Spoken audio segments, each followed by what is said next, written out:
काहे ना बोलेलू हमरा से प्यार से जल के आ गईले भक्त लोग सो मार के।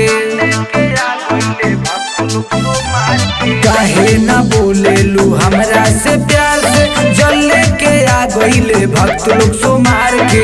का बात बाटे बोला ये गौरा हमरा से जल्दी तू बोला। पीसत पीसत भांग कलाई दर्द होला, भांग ना पिसाए भोला।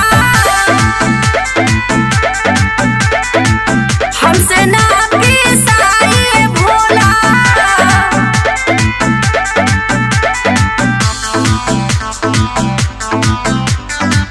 हमसे ना पिसाए भोला।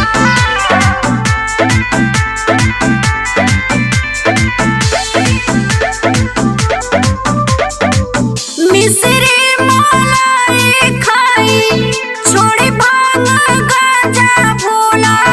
पीसत पीसत सासत होला, मिले रहुआ माजा भोला। मिले रहुआ माजा भोला। मिसरी मालाई हटावा भांग पिसली आवा हो। भगतन के हमरा है बाटे चढ़ावा हो। एही में खुश हम बानी गौरा पियब नहीं हमको कोला। पीसत पीसत भांग कलाई दर्द होला, भांग ना पिसाए भोला। हमसे ना पिसाए भोला।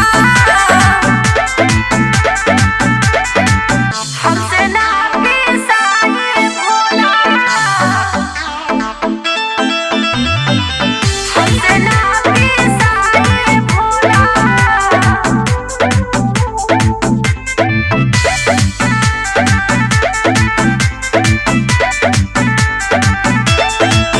छोड़ी दी आदत कितना समझाइब हम। कार्तिक गणेश के लेके नैहर चली जाइब हम। नैहर चली जाइब हम। जिद काहे इतना तू करतारू भोला से अपना झगड़तारू। मिक्सर ले आके पीसे के भंगिया पीसे से काहे तू डरतारू। दुर्गेश भंगिया